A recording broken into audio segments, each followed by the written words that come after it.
Good evening, ladies and gentlemen, and thank you for joining me tonight for episode 22, season 1 of the Standoff with Brad here on New Zealand Sport Radio. We're here live every Wednesday on Facebook throughout the season, and while we're here live on Wednesday evenings at 8 p.m, you can also catch our show via podcast at iHeartRadio at your convenience. Just remember to search for New Zealand Sport Radio.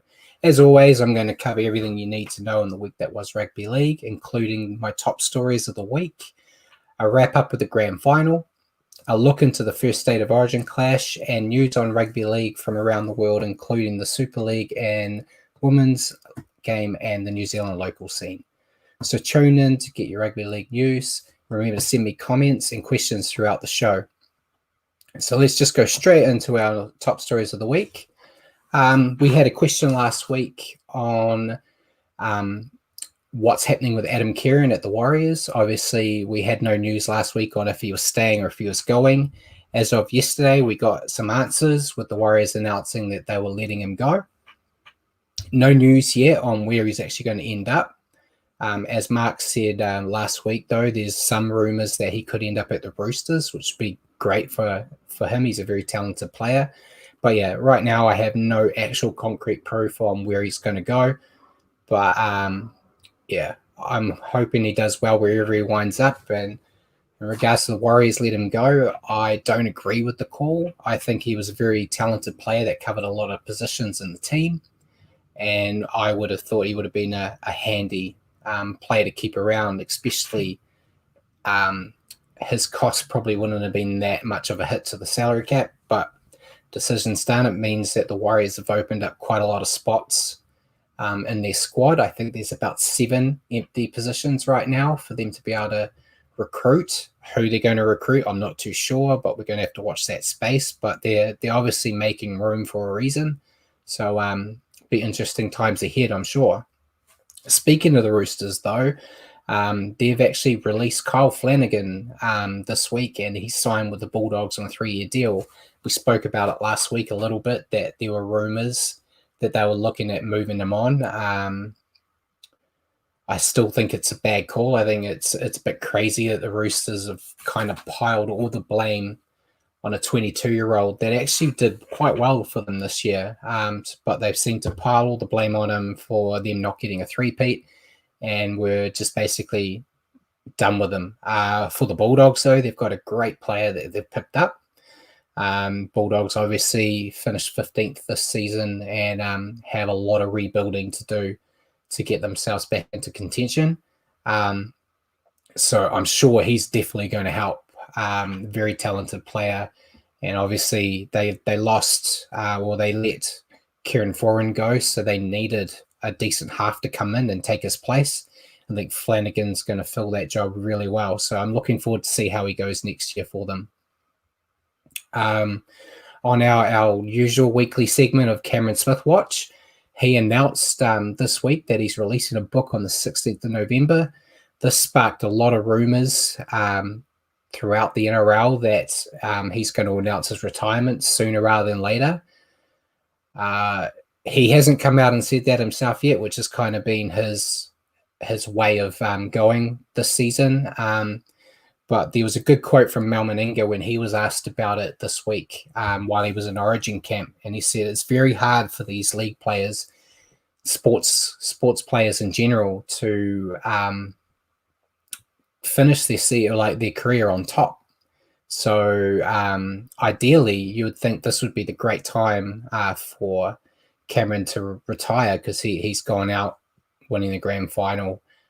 So in my opinion, I would be hanging up the boots, but he's still got a lot of gas left in the tank, I guess. So if he wants to go another year, he probably will. But yeah, just seems a bit perfect timing that you're releasing a book the moment you say that you're giving it up.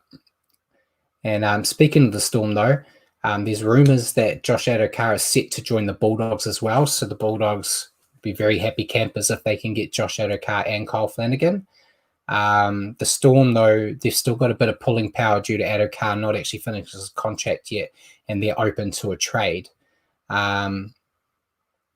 They've identified Remus Smith as a potential swap. Remus Smith's a talented young player from the Bulldogs, and a thing we've seen with the Storm is they don't normally try to go and grab key players like superstar players. They get players like Brinko Lee, who was kind of floundering with the Titans and came into their side and cemented himself as a centre for them. So they pick these players that are on the fringe or not really living up to their potential and develop them into stars. So I think it would be great for Remus Smith, and I think Adokar will be really good for the Bulldogs. So fingers crossed for the Bulldogs that actually happens. In other news, James Tedesco's given himself 5 days before making a call on if he will play in the first State of Origin match. He's a great player and would be missed for New South Wales, but they've also got Ryan Pappenhausen and Clint Gutherson in their squad, so they've got more than enough cover at fullback to help them out. More signing news, though. We've got the Dragons have signed Pawasa Famasili on a 2-year deal. The Roosters front rower spent a bit of time with the Warriors as a loan player this year, and he showed a lot of potential while he was here with us, and I think he's going to benefit from getting a lot more game time with the Dragons, and the Dragons will welcome another big-bodied forward in the middle there for them. So good pickup for them.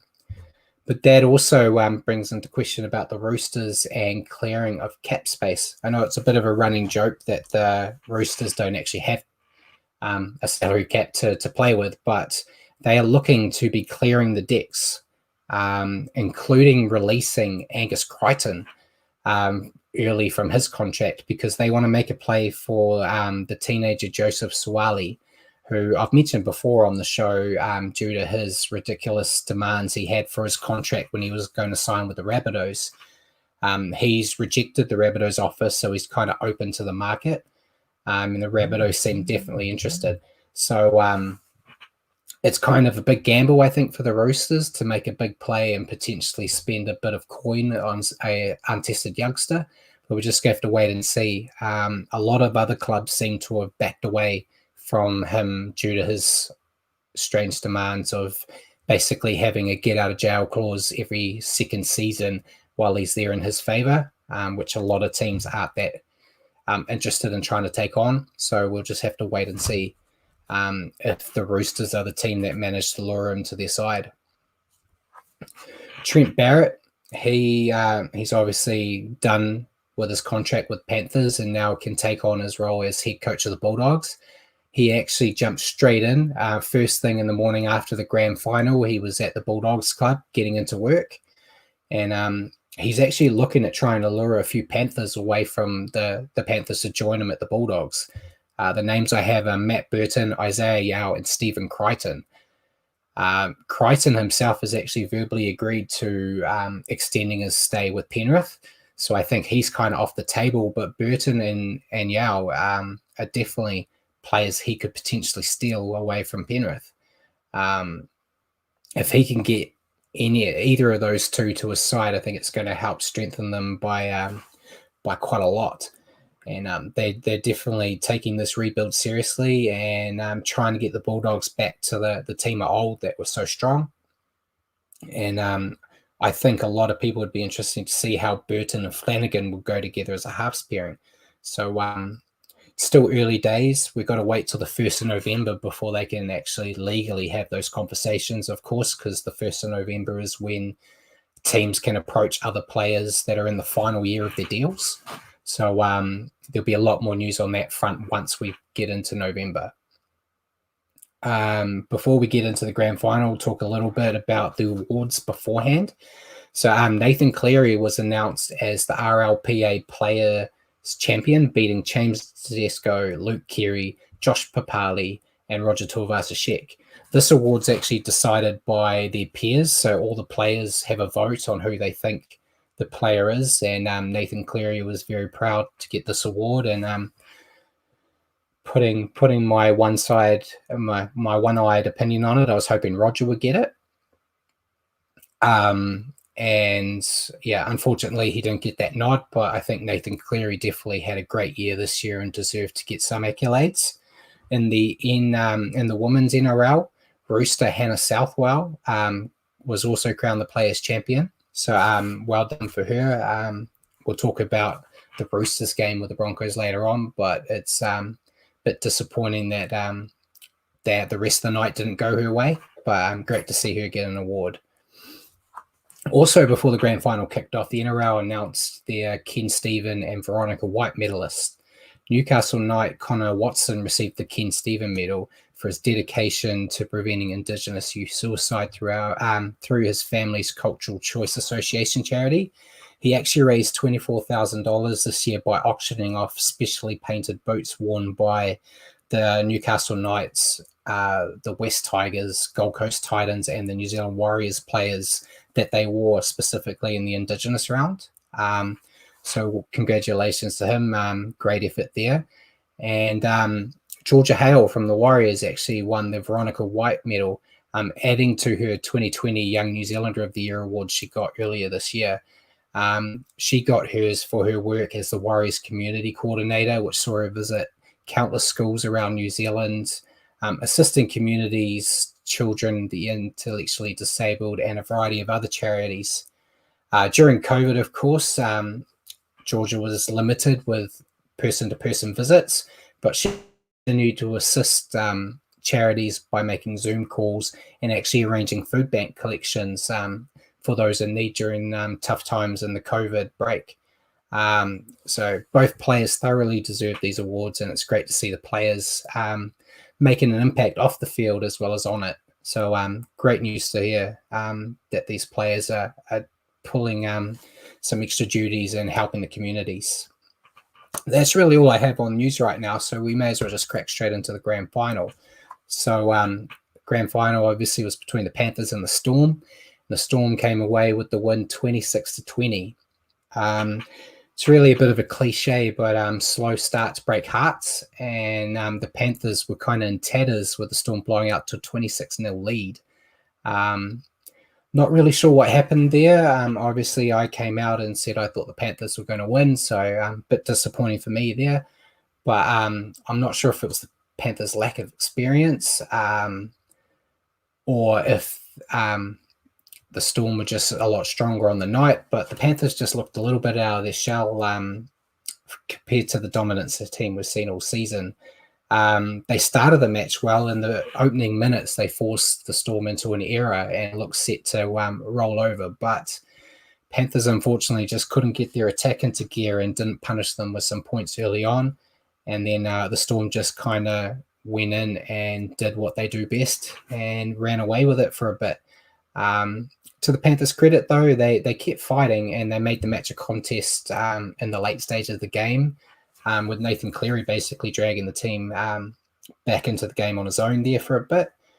I think a big factor that some people have spoken about in the media was Ivan Cleary's decision to make a late change and start Tyrone May in the centres instead of Brent Naden. I think this was actually a huge mistake. May is statistically a better defender than Naden, but Naden offers a lot more on attack. And it kind of showed because when he finally got out on the field, the Panthers' attack improved tenfold. And it's kind of a bit of a what-if scenario on what may have happened if he was out there right from the start. But the Storm, they were calm and collected, which is kind of what we say about the Storm all the time. And I think they would have probably cruised away to quite a big victory if they hadn't lost Jerome Hughes and Brandon Smith to the bin. But unfortunately for the Panthers, they just left their run a little bit too late. Ryan Pappenhausen, he continued his fantastic year by actually winning the Clive Churchill medal. There was a little bit of a faux pas in Australia where one of their betting agencies actually cashed out everyone that had put money on Cameron Smith to get the Clive Churchill medal well before the game was actually finished. Cost them about $5 million, I believe, was the figure stated, because they were just adamant that Cameron Smith was going to get the nod. But I think Pappenhausen was definitely one of the top players out there on the field on the night.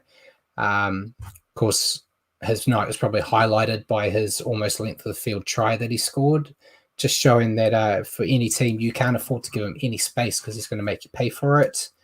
As I said, he was kind of my standout for the match. He was pretty battered and bruised, quite a lot in like the first half an hour. Every time he ran the ball, he was getting hit hard and driven back, and it looked like it wasn't going to be his night. But he just kept pushing and pushing, and I think he's really cemented himself as a top-tier fullback in the NRL. Peter V'landys came out after the match and actually stated that he believes Ryan has potential to become the face of the NRL. So that's some big props there for him, and he's still very young and has a lot of time to develop into an even better player, and I think the best is yet to come for Ryan. I think the Tigers might be a bit disappointed they let him go because he's a hell of a talent. Kind of a white elephant in the room, I guess. The refereeing in the grand final probably wasn't the best we've seen. I think the Panthers are a bit hard done by with some calls, but I think in the end the Storm were too classy that those calls may not have even made a difference. To be fair, the refs made a few bad calls against the Storm as well, just to try to even it up a bit. Cameron Smith was heard on the microphones accusing Jared Sutton of trying to make the match an exciting finish. Questioning the integrity of a ref is never really a good thing. The NRL CEO, Andrew Abdo, has said that he's going to have a chat with Cameron Smith regarding the comments, but that no formal action is actually going to be taken. My opinion, I think it's a bit of a double standard, given that Ivan Cleary got fined a few weeks prior for having to go at the refs as well. So I don't understand why this situation's different, but neither here or there. We just have to congratulate the Storm on the grand final win. They, much like the Warriors, had to spend time away from home. I think, by grand final day, they'd spent 123 days away from Melbourne. Admittedly, Melbourne's not that good right now, so it was probably better for them not to be there. But still, a bit harder on them, a bit easier, I guess, in the fact that they could bring their families out with them, so they had the family there. But yeah, congratulations on a great performance at the end. And they're losing a few players this year, most notably Josh Adokar wants to go and Vunivalu, so they're going to lose both their wingers. And you can kind of put money on that fact that they're going to be in the premiership hunt again because it's Melbourne, that's what they do. So be interesting to see who gets those wing spots. But yeah, interesting times ahead for them. I'm sure they're going to do well. For the Panthers, though, tough luck.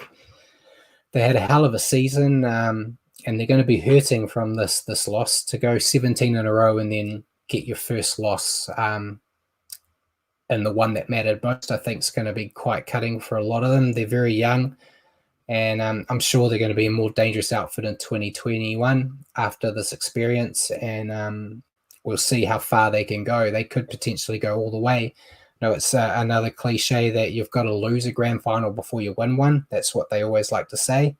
So it could potentially be the making of this team. So yeah, I went over my picks, but my pick was Panthers, so I got that wrong. So I'm 0 for 1 this week, and I ended the playoffs on 7 out of 9. So not too bad picks there. Just unfortunately, much like the Panthers, I counted. So before I go into our questions, I just thought I'd do a quick preview of State of Origin that obviously starts next week. We have a couple of questions actually that are related to the finals. Let's just pop those through, and then we'll jump on the other bit. So yes, so Eden said, Cedric, I mean, you've touched on this, but do you think the Panthers will go all the way in 2021? You've said that we're better for it, but come on then. Put your neck on the line. Will they, not can they, will they go all the way in 2021, yes or no? Putting my neck on the line. I thought I did that last week, saying the Roosters wouldn't make the 8th. Yeah, I would put money on the Panthers going all the way. I think they showed they had potential this year. They've got a bit more experience on their side. So I think, yeah, I would put money on them going all the way. There you go, Eden. That's an absolute. That's a yes. And then Simon says, "What do you think of the Channel 9 coverage of the grand final? Because there's been a lot of criticism among rugby league fans about that." Yeah, I think the criticism's coming from Phil Gould's commentary. There was a bit of biased commentary, I guess you could say. Him being a Panthers quite a key member of the Panthers for so long, he kept saying that the Panthers were the better side performing, and it was just a bit of luck dot on their side. And yeah, it did take a bit of the gloss off the game watching it from home, because I found we were spending more time talking about what's he said now. Hopefully that means he might commentate and throw some positives about the Warriors' performances in 2021 now that he's a Warrior. So yeah, I think, as a commentator, I think you've got to take your own personal bias out of it when you're commentating on a game. So it did take a bit of the sheen off for me, but it's league fans are quite passionate. It's kind of sometimes hard to take your bias out. But yeah, he's paid to do a job. He should actually do it. There we go. Folks, we've got some other questions, but we'll come back after the Origin preview. If you have more questions, do put them in the live chat and I'll put them to Brad after in the next section. Cheers, thanks for that, Paul. So yeah, State of Origin 1 preview. It's happening next Wednesday in Adelaide Oval in Adelaide. It's actually the 40th year the State of Origin's been around, and it's actually the first time they're starting the series in Adelaide. Brad Fittler's going to be looking at guiding his team to a three-peat. If he's successful this year in getting that three-peat, it will only be the third time New South Wales have achieved a three-peat, with the first time being 92 to 94 and the second time from 2003 to 2005. It's going to be interesting to see how the season's actually going to go, because for the first time it's going to be in consecutive weeks. So 3 Wednesdays in a row they're going to be playing, as opposed to playing it over a bit of a longer period during the NRL season. New South Wales, they have a great squad, and the series basically looks like theirs to lose. Queensland have quite a few key players out, most notably Kalen Ponga, and they've got kind of a youthful look to their side. And obviously they've got Wayne Bennett and Mal Meninga in the coach's box for them to try to give them a little bit of a leg up in what's going to be a tough series, I think. As I've said on the show before, I'm a Queensland fan, so I'm hoping they come and do well, but I think New South Wales are just going to be too strong, so I'm picking them to win the first match. Series, I'm not sold yet. I need to see how Queensland perform in this first game, but yeah, as of the first game, I'm going with New South Wales. So yeah, that's just my brief coverage of the State of Origin. It's still kind of fresh because of the grand final, that we haven't had a lot of news of the ins and outs on who's looking at being in the actual 17 for game 1. But I'm looking forward to it. It's been a while since we've had a State of Origin, with a little bit of an extra delay due to COVID. And with all the NRL out of the way, it's the sole focus. So it'd be good to watch them on a Wednesday night. Unfortunately for them, they got some other key important things happening on a Wednesday night, which could take some viewers away possibly. But time will tell. I'm looking forward to seeing how it goes. So before we crack on to my women's section, Paul, do we have some more questions? I think you said. We do. Before getting the questions, though, yeah, you've got Simon on your side. He's also a Maroons fan as well. So everyone else in the live chat, let us know. Are you a Blues or Maroons fan? And let us know. So Vicky Melville asks us, do you think the Warriors should go for Angus Crichton? Yeah, well, Crichton, yeah. So with the Roosters rumoured to be trying to get rid of him, I think a few teams would look at him. I think he's a very good player, and I would love to have him, but I think the Warriors have got quite a good forward pack already, and they could probably use the big chunk of change that you'd be spending to get him here for potentially another hooker or someone else in the back line. So I think the Warriors would be better suited to use that money elsewhere. Cool. Jordan asks, have the NRL announced yet how next season will operate? Not as of yet. I think we can basically assume that it's going to be all based in Australia again. I think the Warriors have kind of resigned to that fact that they'll be spending the whole season in there in Australia again. So potentially it's probably just going to be a rinse and repeat of what we saw this year. I think they were basically going to say mid-November to the end of November was when they were going to make their decision, because that's normally when they announce the draw for next year as well. So we're kind of just all waiting and seeing. Haven't the Warriors already announced where they will be based if they are over there? Yeah, so I believe they're going to be at Redcliffe if they're stuck in Australia all year, which is where their new feeder club is actually situated. And yeah, at the moment they've just got the split camp for pre-season where the Australian boys are stuck in Australia and the New Zealand guys are going to do their pre-season here, and then they'll meet at a later date. So interesting take, but it gives the Kiwi boys a bit more time here. Back to Tamworth, that's what I say. Anyway, Vicky Melville. Oh, is Craig Bellamy the best league coach ever? Oh, he'd be up there.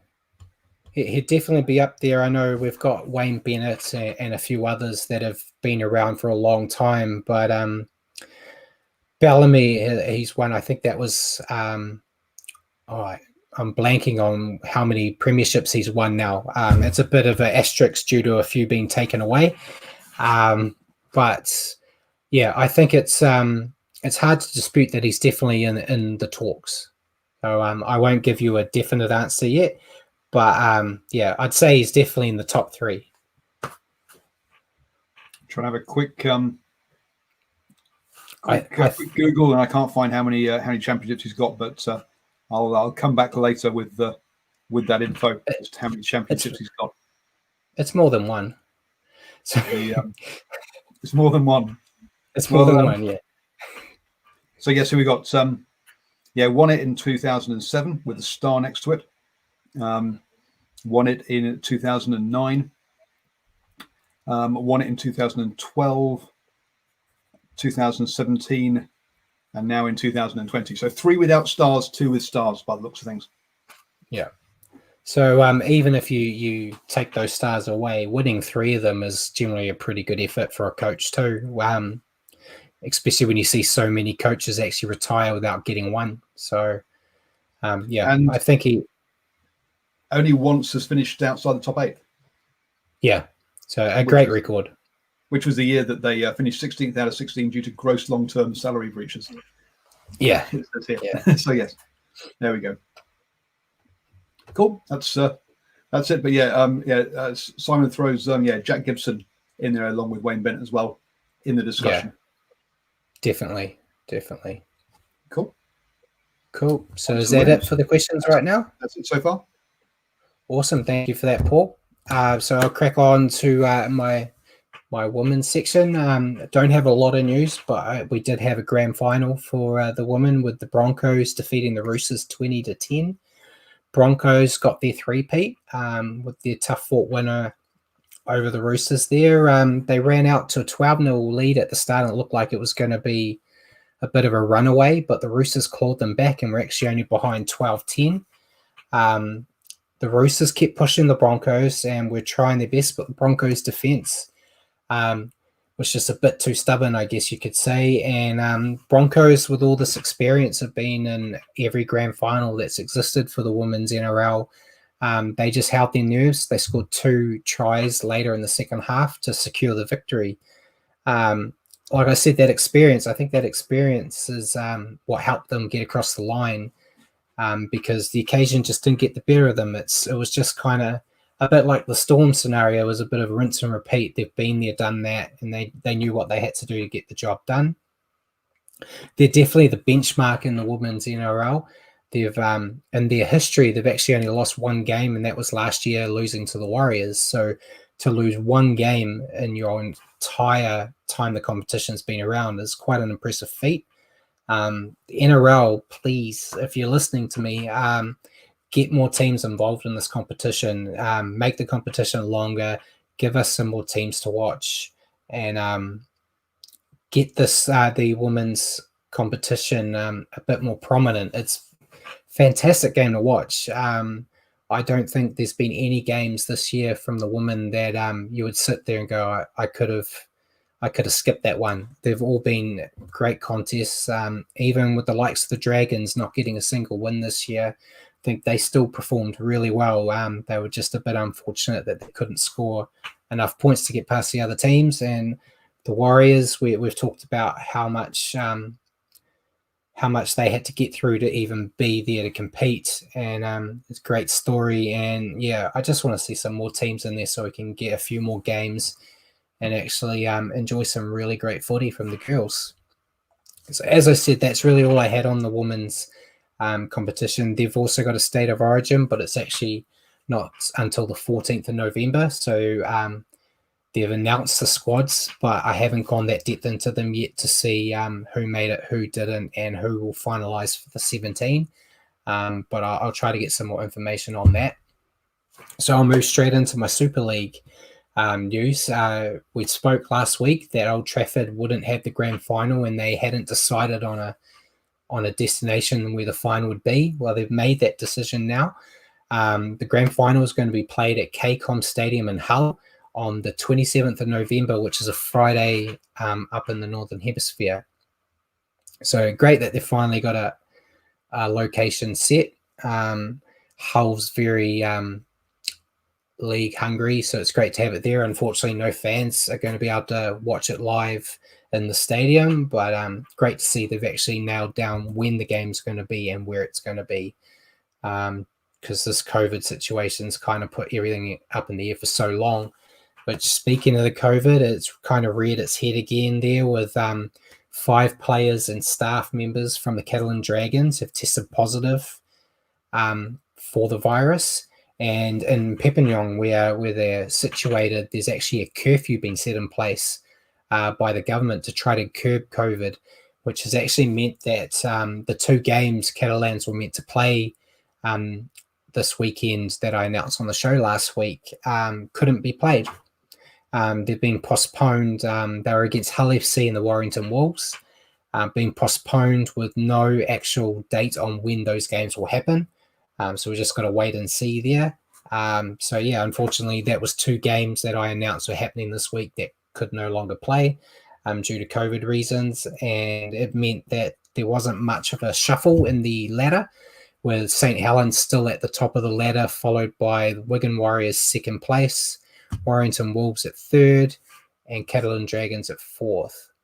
So there, we've got the full ladder there. I'm just going to zoom in a bit so I can see it a bit better. So yeah, we can see those are the top 4, followed by Leeds and Hull FC.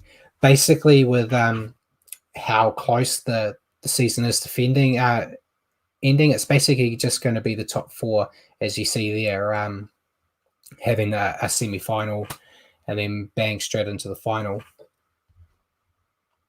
So yeah, it should be interesting. I'm still hoping that Wigan can come through and get me the victory there, but we'll wait and see. So besides the 2 games that got postponed, we did have some games actually happen. So on the 22nd of October, the Castleford Tigers defeated Hull KR 38-24. Obviously, the Dragons game against Hull FC was postponed. Then the Huddersfield Giants lost to Wakeford Trinity 18-14. The next day on the 23rd, the Wigan Warriors wiped the floor with the Salford Red Devils, beating them 58-12. And then St. Helens kind of did the same to Leeds Rhinos, winning 40-8.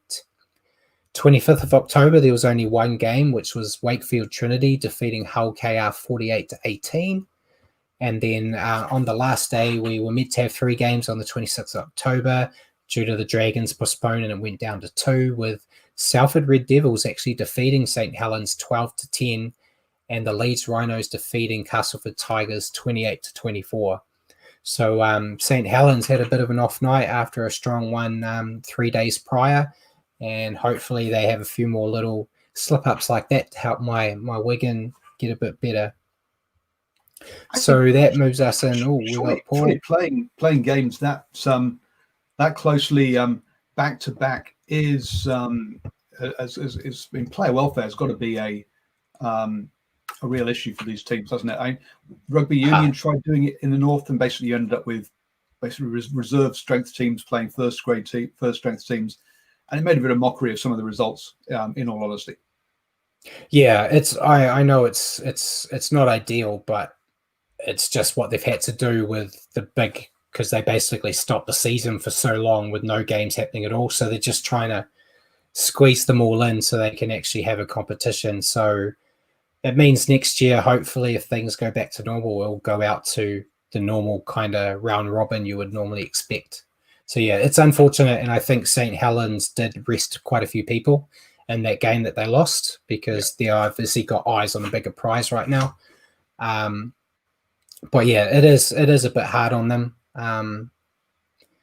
But yeah, they've got to get through the competition. So they've all kind of put their hand up and said, we know it's going to be tough. We've got to get it done, because it beats not getting paid. True. And I think one of the reasons that the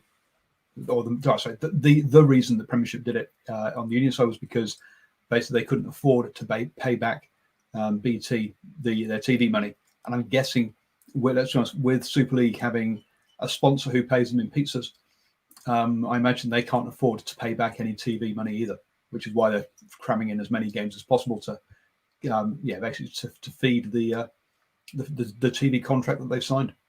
Exactly. That's the way it is, unfortunately. Yeah, exactly.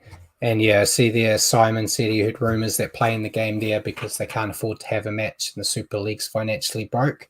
Yeah, it's a tough time for them at the moment. We're not letting, not being able to have fans in the ground, and of course, as we joked about last week and earlier on when it announced, when one of your key sponsors isn't giving you any money and is just providing you with pizza, it's not really going to help you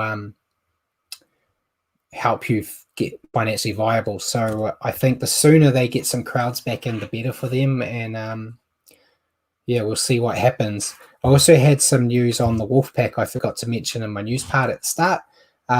3 days ago, the Wolfpack actually submitted their second bid, but there's been no news on if the Super Leagues are going to bring them back into the fold yet. Their prospective owner, I've got his name down here, Carlo Lavolsi. Sorry if I get your name wrong.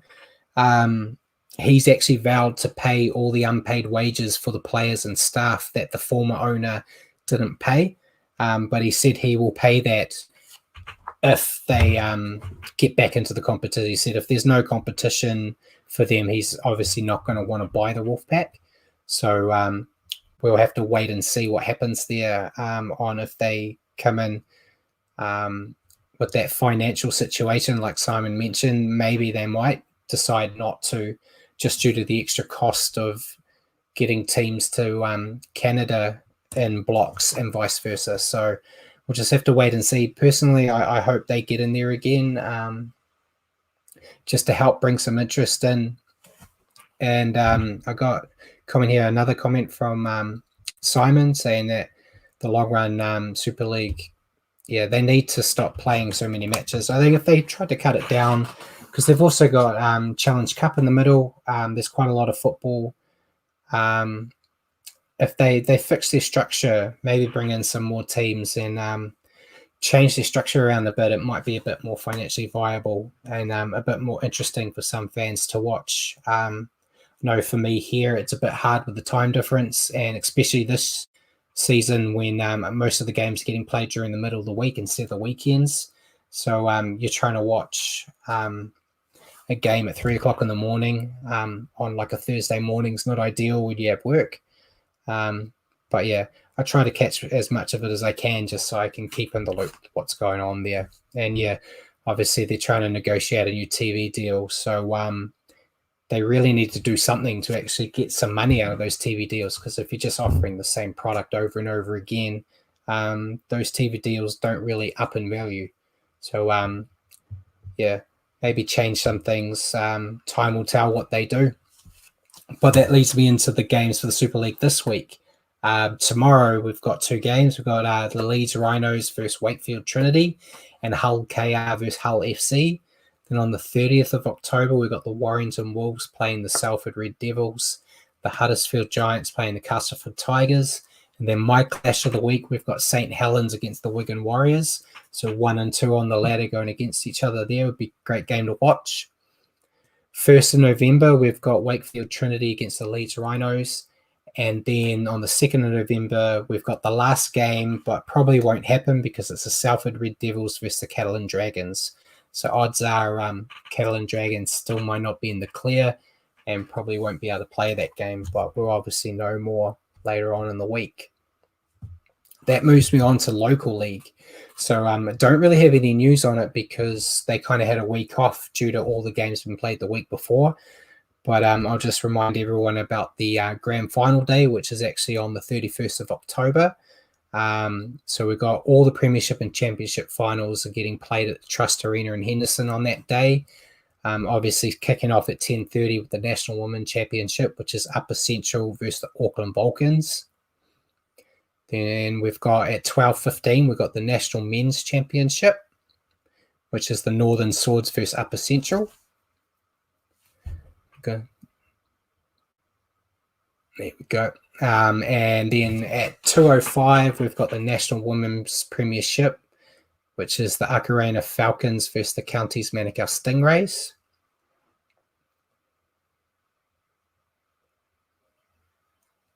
And then lastly, at 4:05, we've got the National Men's Premiership, which is the Akarana Falcons versus the Counties Manukau Stingrays. So it'll be a fantastic day out. If you're in the area, go out and see it. And we've got some more there. Thanks, Paul. It'd be a great day out if you're in the area. So if you're in the area, pop out to Henderson and watch some high-quality league from some great players that are trying to get into the NRL in both the men and women's codes. So that's really all I have for us tonight.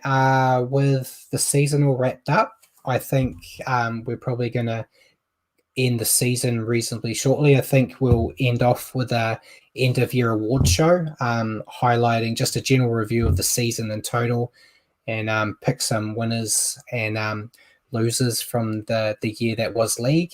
I'll work on that in the background with Paul on what we're going to do, when we're going to do it, and let you guys all know on Facebook. So keep